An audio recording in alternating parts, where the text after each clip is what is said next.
ذات مقدسہ و مطہرہ عزت نے جنت کائنات نے ہدایت و رہنمائی بنا کے فرمایا. نبی کریم صلی اللہ علیہ وسلم نے ارشاد فرمایا تھا بعد الاسلام غریبا وسيعود غربا. اسلام جب شروع ہوا تھا تو غریب تھا، ایک وقت آئے گا اسلام دن غریب ہو جائے. اس غربت سے مراد پیسوں کی غربت نہیں ہے، اس غربت سے مراد تعجب ہے. جب اسلام کی ابتدا ہوئی تو لوگ اس کو معیوب سمجھتے تھے، اسلام سے عمل کرنے والوں کو معیوب سمجھتے تھے. کتنی عجیب سی بات آپ کر رہے ہیں، صرف حاجت روا اور مشہور انشاءاللہ کے ساتھ ہے. لوگ غریب سمجھتے تھے، غریب کا مطلب ہے معیوب سمجھتے. اور اسلام پر عمل کرنے والوں کو بھی معیوب سمجھا جاتا تھا، اور ایک وقت آئے گا اسلام پر عمل کرنے والوں کو معیوب سمجھا جائے گا. آج وہی پرفتن دور ہے کہ اسلام پر عمل کرنے والوں کو معیوب سمجھا جا رہا ہے. لوگ کہتے ہیں کہ آپ کہاں کی بات کرتے ہیں، بھلا ایسے بھی ہوتا ہے کہ ہم اپنی برادری میں اس چیز کا دکھلاوا نہ کریں، بھلا ایسے بھی ہوتا ہے. آپ کون سی باتیں کر رہے ہیں کہ کوئی شادی بیاہ سادگی سے بھی ہو سکتا ہے. آپ کس طرح کی باتیں کر رہے ہیں کہ کیا یہ ایسا بھی ممکن ہے. بدا الاسلام غریبا وسيعود في الغرباء. اسلام شروع ہوا تھا تو لوگ مایوب سمجھتے تھے، ایک وقت آئے گا کہ اسلام اور احکام اسلام کو مایوب سمجھتے تھے. اور ہر آنے والا دور پرفتن دور ہے. اللہ کے رسول صلی اللہ علیہ وسلم کے ساتھ ہوتا ہے. ایک دن آپ تشریف فرما ہوئے اونچے مقام پر کھڑے تھے مدینہ. اللہ کے رسول صلی اللہ علیہ وسلم نے وہاں ارشاد فرمایا کہ میں دیکھ رہا ہوں تمہارے درمیان فتنوں کا نازل ہونا.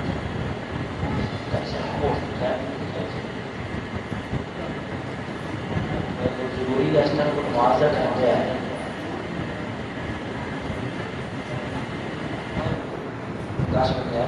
10 منٹ تو اللہ کے رسول صلی اللہ علیہ وسلم مدینہ کے ایک بلند مقام پہ کھڑے تھے تو آپ نے ارشاد فرمایا بادروا بالاعمال. عمل کرنے میں جلدی کرو. کوئی موقع تمہارے ہاتھ میں آئے تم موقع اس کو ترک نہ کرو، عمل کرنے میں جلدی کرو. شیطان یہی چاہتا ہے کہ انسان عمل نہ کرے اور کہتا ہے کہ یہ مؤخر کر سکتا ہے، میں کرنے والا آج کروں گا، کل کروں گا، پرسوں ترسوں پہ ڈالتا رہے. اللہ کے رسول صلی اللہ علیہ وسلم نے فرمایا بادروا بالاعمال. عمل کرنے میں جلدی کرو. وجہ یہ ہے کہ میں تمہارے درمیان فتنوں کو اس طرح نازل ہوتے ہوئے دیکھ رہا ہوں کما واقع القطر. جس طرح آسمان سے بارش کے قطرے نازل ہوتے ہیں شدید بارش میں، اس طرح میں دیکھ رہا ہوں کہ شدید انداز سے فتنے تمہارے درمیان اتر رہے. تم نے کیا کرنا ہے؟ لہذا بادروا بالاعمال. عمل کرنے میں جلدی کرو. وجہ یہ ہے یصبح الرجل مؤمنا ویمسی کافرا. صبح کے وقت بندہ مومن ہوگا، رات کو کافر ہوگا.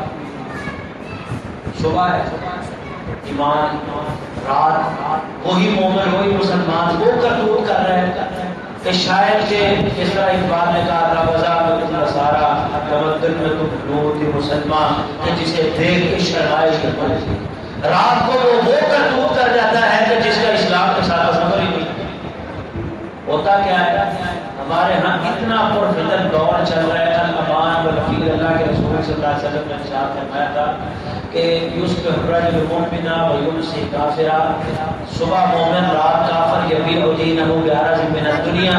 وہ دنیا بھی لالچ میں اپنا دین ایمان سب کچھ پیش کرتے ہیں. بالکل وہی اسی دور کے اندر ہم پر فتن ترین انتہائی فتنوں سے بھرپور دور ہم گزار رہے ہیں. آپ کو پتہ ہی نہیں کہ آپ کی نسلیں کدھر جا رہے ہیں، آپ کے تصور میں نہیں ہے. آپ کی سوچ میں نہیں ہے. یو کانٹ بلیو، آپ سوچ بھی نہیں سکتے. آپ کو پتا نہیں آپ کتنے پرفکر دور سے گزر رہے ہیں.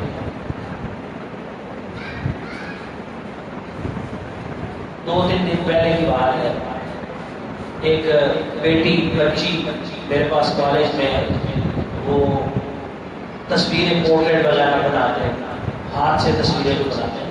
وہ لے کے آئے کہ یہ ہم تصویریں بناتے ہیں. اس میں زندگیاں تھی، بڑی سی تصویریں تھی. اس میں نا ایک لڑکے کی تصویریں بہت زیادہ. میں نے کہا یہ کون ہے؟ اس نے نا کوئی کوریا کے کسی ایک لڑکے کا نام لیا، مجھے اس کا نام بھی اب نہیں آ رہا. اور اس نے تقریباً 25-30 تصویریں اپنے ہاتھ سے بنائی. مسلمان بچی، ہماری بچی، اس کی تصویریں بنائی. اچھا وہ لڑکا اب کیا ہے؟ وہ نہ لڑکا ہے نہ لڑکی، وہ مخنث ہے، خسرا جس کو ہمارے زبان میں کہتے ہیں. اس کی تصویریں اس نے اپنے ہاتھ سے بنا رکھی. اور وہ کہتی ہے کہ میں اس کی بہت بڑی فین ہوں. یعنی اس کے علاوہ اور بھی کتنی ہی بچیاں ہیں کہ جو ہماری نسلیں کیا پسند کر رہی ہیں، وہ کدھر کو جا رہی ہیں.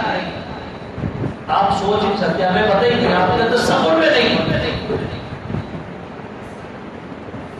اور اللہ کے رسول صلی اللہ علیہ وسلم نے ارشاد فرمایا تھا کہ یہ اتنا پرفتن دور ہے کہ جس میں اللہ تعالیٰ نیکیوں کو اس طرح اڑا دیں گے کہ لوگوں کو تصور بھی نہیں ہوگا. ایک حدیث پاک میں آتا ہے، بلکہ تلبیسی ابلیس میں میں نے جوزی رحمہ اللہ کی کتاب میں یہ روایت پڑھی. فرمایا کہ بعض دفعہ شیطان انسان کو اس طرح سے پھانستا ہے کہ اس سے 99 نیکیاں کرواتا ہے، ایک بہت بڑا کبیرہ گناہ کروانے کے لیے. اور 99 نیکیوں کے دروازے کھول کے بتا سکتا ہے میں تو بڑا زبردست نیکیوں کے ٹریک پہ عمل کر رہا ہوں. لیکن ہوتا کیا ہے بعد میں اس کو پتا چلتا ہے کہ یہ نیکیوں کا ٹریک نہیں تھا، اصل میں تو مجھے شیطان نے کیا ہٹا کے کھڑا کیا. وہ وہاں لا کے اس کے نیچے سے وہ اس طرح سے پھٹا کہتا ہے کہ وہ سیدھا سمجھو کہ دنیا میں اس کو سزائے موت ہو گئی، اسے کھاتے میں کچھ باقی نہیں بچی، عمل سارے اڑ جاتے ہیں. آج کے اس دورے اور فتن میں اپنی نسلوں کو بچانا یہ بہت بڑی ذمہ داری کا ہے. یہ سوشل میڈیا لے دے گیا سب کچھ، الیکٹرانک میڈیا لے دے گیا سب کچھ. انتہائی اہم ہے امت کے لیے کہ وہ اپنی بچے اور بچیوں کی تربیت کرے. آپ کو پتہ ہی قوم کی تربیت تصور میں نہیں تھا. اور نبی کریم صلی اللہ علیہ وسلم نے ارشاد فرمایا تھا کہ جو نئی نسل ہے نا، نئی نسل جب قدم رکھتی ہے جوانی پہ تو شیطان، اور تلبیس ابلیس میں یہی میں نے روایت پڑھی تھی، اللہ کے رسول صلی اللہ علیہ وسلم نے فرمایا کہ شیطان ایک اپنے کرندے کو تیار کرتا ہے جس کو کب کب کہتے ہیں. اس کو وہ 40 سال تک اس کے منہ کے اوپر لگام چڑھا کے رکھتا ہے، صرف اس لیے کہ کہتا ہے کہ جس دن ایک نوجوان جوانی کی دہلیز پہ قدم رکھے گا میں نے اس سے یہ کام لینا ہے، اور وہ اس کو پیچھے لگا کے چلے گا. جو پنجابی ساڑھے سامنے ہمارے یہاں بات کرتا ہے، کتا بھی پڑھتا نہیں ہے تو اس کو باندھ کے کوڑا کرتے ہیں، کہتے ہیں اس کو باندھ دو یہ پھر پڑھنا شروع کر دے گا. بعین ہی شیطان اپنے نئے طریقے کو جب تیار کرتا ہے تو 40 سال تک اس کو باندھ کے رکھتا ہے کہ فلاں کی آئندہ آنے والی نسل جو ہوگی، اگر اس میں سے نوجوان نسل جو ہے میں نے اس کے پیچھے ان شیطانوں کو رکھا اور پھر ان سے صرف یہی کام کیا. سوشل میڈیا وہ آج کبھی یہ آج تک ایسا نہیں ہوا تھا کہ اہل سنت والجماعت میں سے اہل الحدیث کے بچے کبھی اس طرح کے مسائل ہم سے گیا. آج جو دور پر فتن چل رہا ہے اس میں اہل حدیثوں کے بچے، ان میں سے وہ جو سوشل میڈیا سے کہ بہترین استعمال سے اور جن کو ہم نے کبھی نہیں کیا عقائد کے اعتبار سے، آج ان کے ذہنوں میں بھی بات جگہوں میں تشکیل پیدا ہو گئی صحابہ کے بارے میں، اور وہ سوال کرتے پھر رہے وہ فتنہ جو علی جوزہ نے پھیلایا صحابہ کے بارے میں تشکیل پیدا کیا۔ صحابہ وہ پہلی سیڑھی ہے اسلام کی جن کے ذریعے سے ہم تک اسلام پہنچا، اور آسان طریقہ کار یہی تھا ٹارگٹ کے ان کے بارے میں لوگوں کے ذہنوں میں تشکیل پیدا کر دو، شبہات پیدا کر دو، تو بس ٹھیک ہے آگے سے جو ہے وہ سارا دین ہی مشکوک ہو جائے۔ یہاں یہ فتنہ ہے، وہ تیسرا فتنہ ہر نوجوان نسل میں سے بندہ یہ کیا ہے نوجوان کہ ملک میں ہے ہی کچھ نہیں، ملک میں ہے ہی کچھ نہیں، پاکستان سے زندہ باد، زندہ باد، پاکستان سے زندہ باد، پاکستان میں کچھ نہیں، چھوڑ دو پاکستان، پاکستان میں کیا ہے، چھوڑ دو پاکستان، باہر جانا ہے۔ ہر کسی کا صرف یہ بھی یہی سنہرا خواب ہے۔ کوئی کینیڈا کا جو ہے وہ ویزا اپلائی کر رہا ہے، کوئی آسٹریلیا کا، کوئی انگلینڈ کا، کوئی کہیں کا، اور اس کے بدلے چاہے دین بھی بیچنا پڑ جائے کوئی مسئلہ نہیں۔ اسائلم لینے کے لیے چاہے اپنے آپ کو قادیانی لکھوانا پڑ جائے کوئی مسئلہ نہیں۔ نوجوان نسل ان کی تربیت کے حوالے سے آج ہمارے پاس کوئی پروگرام نہیں پہنچ گئے۔ ہمارے فکروں مسلوں مسلوں میں کیا پرانا نکاح، پرانا نکاح، پرانا نکاح، دیوبند کے نکاح، بریلی نکاح، بریلی نکاح، پرانے کا۔ اب آپ کو پتہ نہیں کافر کی رٹ کے درمیان سے جو کام چل نکلا ہے نا، وہ اب نسل آئندہ آنے والی وہ قریب ہے کہ وہ فتنے کا دور ہے کہ رسول صلی اللہ علیہ وسلم نے فرمایا تھا نا کہ لوگ اپنا ایمان دین سب کچھ بیچتے ہیں۔ تو میرے پاس ایک بیٹھا ہو جا کر سینٹر بتانے لگا لوگوں کو اسائلم تین وجہ سے حاصل کرتا ہے، یا اپنے آپ کو وہاں اپنے آپ کو قادیانی نکلے یا تو یا کوئی سیاسی بنا مل جائے تو یا تیسری چیز یہ ہے کہ جو ہے نا وہ بندہ توڑا ہو جائے، یا وہ لکھ دے کہ ہمارے یہاں یہ مسئلے مسائل ہیں۔ تو لوگ اپنے آپ کو کوئی اپنے مسلمانوں کے گھرانے میں پیدا ہونے والے وہ کافر لکھوا رہے ہیں، وہ قادیانی لکھوا رہے ہیں، وہ مرتد لکھوا رہے ہیں، کوئی لکھوا رہا ہے کہ ہم مخنث ہیں، خسر ہیں، یہ لکھوا کے اسائلم لے رہے ہیں کہ پاکستان میں ہمارے پاس آزادی نہیں ہے کہ اس طرح زندگی بسر کر سکتے، ہم یہاں پہ آزادی چاہتے ہیں۔ نبی کریم جناب محمد رسول اللہ صلی اللہ علیہ وسلم نے فرمایا تھا کہ نوجوان انسان اس کی عبادت اللہ تعالیٰ کو جسمانی طور پہ کمزور آدمی کی عبادت سے زیادہ پیاری اور پسندیدہ ہے۔ اس حدیث کا الفاظ ہے فرمایا المؤمن القوی الامین احب الی اللہ من المؤمن الضعیف، تگڑے مومن نوجوان مومن کی عبادت اللہ تعالیٰ کو زیادہ پسند ہے کمزور مومن کی عبادت۔ یہ نہیں کہ کمزور کا درجہ نہیں ہے، کمزور کا تو درجہ یہ ہے فرمایا جوانی میں جو عمل کرتا رہا کمزوری میں پہنچا، جوانی میں جو کرتا تھا کمزوری میں وہ نہیں کر پا رہا، اللہ تعالیٰ فرماتے ہیں مجھے پتا ہے اپنے بندے کا کہ پہلے جو عمل کرتا تھا اسی کے مطابق اس کا کھاتا تیار کیا جائے، کیونکہ جوانی میں بھی اسی طرح کے عمل کرتا تھا، لہٰذا اب یہ نہیں کر پا رہا، آخرت کے آخری زندگی کے ایام میں بھی سیم کر لیں، یہ کیا معاملہ ہے۔ اور دوسری جو حدیث اللہ کے رسول نے فرمایا کہ سب آدمی یذلهم اللہ تعالیٰ فی ظلہ یومئذ لا ظل الا ظلہ، ایک حدیث میں آتا ہے یومئذ لا ظل الا ظل عرش کی، ایک حدیث کے الفاظ ہے یومئذ لا ظل الا ظلہ، اللہ 7 بندوں پر عرش کا سایہ نصیب فرمائے گا۔ ابن فرمایا کہ ایک جس کے فرمایا کہ جیسے اللہ کے سائے کے علاوہ کوئی سایہ نہیں ہوگا، ایک حدیث کے الفاظ ہے جیسے عرش کے سائے کے علاوہ کوئی سایہ نہیں، ان میں سے ایک شخص جو عبادت اللہ، وہ مومن مسلمان وہ نوجوان جو اپنی جوانی اسلام کے مطابق پسند کرتے ہیں، اسلام کے مطابق زندگیاں پسند کرنے کے لیے اپنی نوجوان نسل کو تیار۔ اب چیلنجز تحدیات ہمارے لیے اور ہیں، اب تو صرف اسلام کے لالے پڑ رہے کہ آئندہ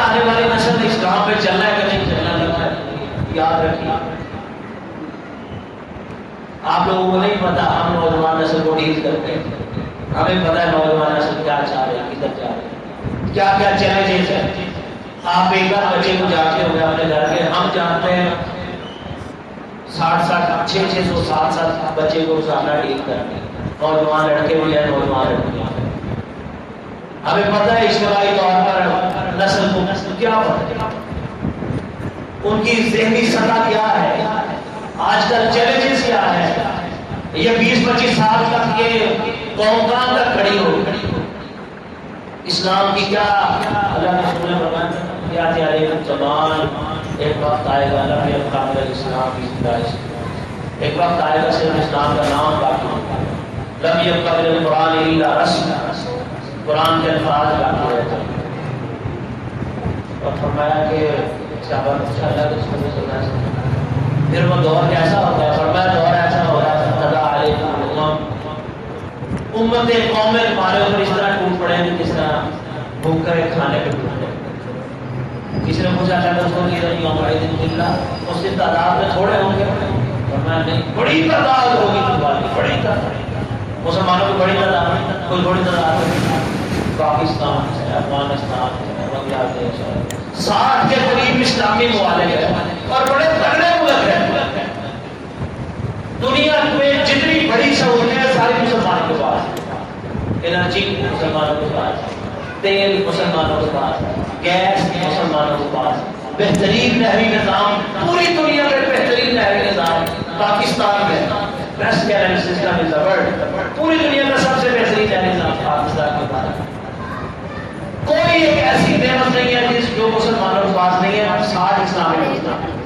لیکن خان حجت ذلیل رسوا کچھ بھی نہیں, کچھ نہیں ملا, کوئی اتحاد نہیں, کوئی اتفاق نہیں. ایک ملک کیا, ایک ملک کے اندرونی معاملات کیا, ایک مسلک کیا, ایک مسلک کے اندر کئی کئی پھر جماعتیں, اور پھر ایک جماعت کے اندر پھر کئی کئی مسئلے, اور پھر مسئلوں کے اندر اختلاف, اور پہلی صف دوسری صف میں کھڑے ہونے والے آپس میں رستوں گرے گا.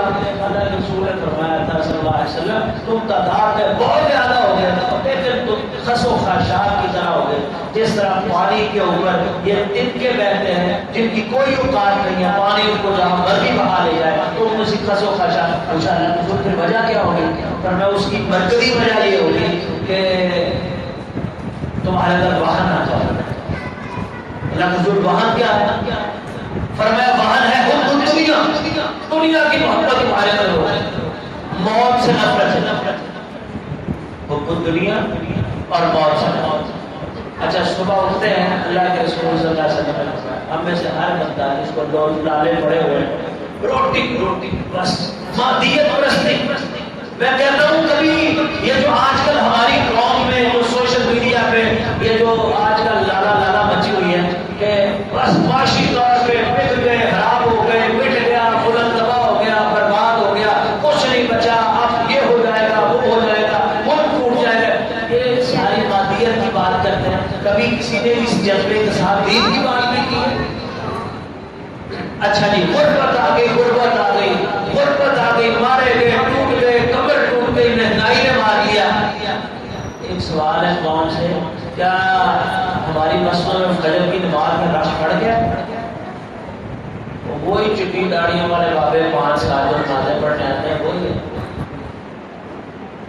اچھا جب غربت آ گئی تو جب قوموں پہ برا وقت آتا ہے کیا کرتے ہیں, وہ نکل جاتے ہیں, ہتھیارے کفر پہ چلے جاتے ہیں. قوموں پہ برا وقت آتا ہے تو مسلمان کے لیے لگا فکریہ ہوتا ہے, سب سے پہلے وہ اپنی جبینے نہاد کو اللہ کے سامنے جھکاتا ہے. ہم میں سے ہر بندہ حالات کے رونے پر ہو رہا ہے, تو کیا ہم میں سے ہماری نوجوان نسل مسجدوں میں آ رہی ہے؟ کوئی نہیں. مسجد جھوٹ ہی ہوئی تو کیا یہ ہم نے کفایت شاعری سیکھ لی ہے؟ ہمارے حالات جو کہ ہوئی ہے, ہم نے اپنی مسجدوں کو آباد ہی نہیں کیا. میں یہ کہہ رہا تھا اللہ کے رسول جناب محمد رسول اللہ صلی اللہ علیہ وسلم ضروری یہ تھا کہ اگر برے وقت آئے ہیں تو بہتر تھا کہ نوجوان نسل سے مسئلے بھر جاتے ہیں. اللہ سے دعا کرتے ہیں اللہ سے استغفار کرتے استغفروا ربکم انہ کان غفارا، وہ بخشے مانگو اپنے اللہ سے، وہ بخشنے والا ہے۔ یرسل السماء علیکم مدرارا، وہ آسمان سے تمہارے اوپر رحمت کی بارش فرما دے گا، ویمددکم باموال وبنین، وہ بیٹے بھی دے گا تمہیں، مال بھی دے گا۔ اللہ نے وعدہ کیا، استغفار تو کرو، توبہ تو کرو، رجوع تو کرو، کوئی استغفار کے لیے نہیں آیا۔ معیشت کی بہتری کے لیے یورپ اور کینیڈا ہم سمجھتے ہیں ہمارا مستقبل وہ ہے، ہم یہ نہیں سمجھتے ہمارا مستقبل یہ ہے کہ اللہ نے کہا آؤ سجدے میں پڑھو استغفار کرو، یہ کسی نے نہیں کہا، یہ کوئی بھی عام نہیں کر رہا آج مسئلہ ہے، نوجوان نسل کو یہ کوئی نہیں بتا رہا، صرف مالیت کی بات ہے، مالیت، پیسہ۔ اللہ کے رسول نے فرمایا کہ ہمارے اوپر وقت آئے گا بات صرف پیسے حب الدنیا وغیرہ حب دنیا، دین کی محبت اور سوری دنیا کی محبت سے دین کی وہی آخری حدیث میں بیان کر کے کس سے شستے واقع شاید میں کم ہی سناتا ہوں، سیدھی سادھی اصلاح کی 2000 باتیں کرتے ہیں، واقعات یہ چیزیں بڑے علماء بیان کرتے ہیں۔ اللہ کے رسول صلی اللہ علیہ وسلم نے فرمایا کہ جو بندہ صبح کرتا ہے کم از کم سارا درس بھول جائے، یہ حدیث یاد رکھے، آخری اہم بات۔ اللہ کے رسول صلی اللہ علیہ وسلم نے فرمایا جب بندہ صبح صبح آنکھ کھولتا ہے تو جس کو سب سے پہلا غم دنیا کا غم ہوتا ہے نا، من کان ہمہ ہم الدنیا، پہلا غم اس کو جو پڑتا ہے دنیا کا، وہ لیٹ ہو گئے، میں نے تو دکان کھولی، صبح لیٹ ہو گئے، میں نے تو فلاں ڈیلر کو فون کرنا، صبح اٹھتے ہی آنکھ کھولتے ہی میں نے تو دنیا کا فلاں کام کرنا۔ جس کا غم اللہ کے رسول نے فرمایا دنیا کا غم ہے، جعل اللہ فقرہ بین عینیہ، اللہ اس کو اس کا فقر اس کی 2 آنکھوں کے اوپر لکھ دیتا ہے، یعنی بالکل پیشانی کے درمیان غربت اللہ اس کے اوپر لکھ دیتا ہے۔ لاکھ دنیا میں کوششیں کرتا رہے، ساری زندگی وہ فقیر کا فقیر ہے۔ جعل اللہ فقرہ بین عینیہ، اس کے حالات کبھی بہتر نہیں ہوں گے، ہو کے بھی تو اسے تسلی نہیں ہوگی، اور وہ غیر مطمئن بھی دنیا سے چلا جائے گا کہ میں کچھ نہیں کمایا، میں کچھ نہیں کر سکتا، یہ بھی میں نے کرنا تھا، میں کچھ نہیں کر سکتا۔ جس کا غم دنیا کا غم ہوگا، اللہ اس کا فقر اس کی آنکھوں کے درمیان میں لکھ دیں گے، وَمَنْ كَانَ هَمُّهُ هَمُّ الْآخِرَةِ، اور جس کا غم اصل آخرت کا غم ہوگا، اللہ کے رسول صلی اللہ علیہ وسلم نے فرمایا اللہ تعالیٰ دنیا کی فکروں سے اس کو آزاد فرما دیں گے، اور دنیا اس کے پاس اس طرح آئے گی، فرمایا جس طرح کسی کو قید کر کے لوٹی کو لجایا جاتا ہے، اس طرح اللہ کے رسول صلی اللہ علیہ وسلم نے فرمایا ایک لوٹی کی شکل میں اللہ اس کے سامنے دنیا کو لا کے رکھا۔ اب اصلاح کی آخری بات یہی ہے، صبح آنکھ کھولتے ہم میں سے کس کا کام یہ ہوتا ہے فجر نکل کے، کس کا کام یہ ہوتا ہے سارے سوئے ہوئے گھر والوں کو بیدار کیا جائے، کس کا کام یہ ہے قرآن پڑھا جائے، کس کا کام یہ ہے کہ اس کام کے حفاظت کے لیے کوشش کی جائے، کس کا کام یہ ہے کہ نوجوان قوم نوجوان نسل کی اصلاح کی بات کی جائے، مسجدوں کو آباد کیا جائے، اتفاق و اتحاد قائم کیا جائے، مسلمانوں کے آپس کے تنازعات کو دور کیا جائے، کس کا کام یہ ہے؟ ہر کسی کا تو کام دنیا ہی کا کام۔ اللہ تعالیٰ ہمیں دنیا کے غم سے بچنے کی توفیق عطا فرمائے، اور آخرت کا غم لے لیں گے تو اللہ تعالیٰ دنیا کے غموں سے ویسے ہی آزاد فرمائے گا۔ قبول کو استغفر اللہ لی ولکم سائر المسلمین، وآخر دعوانا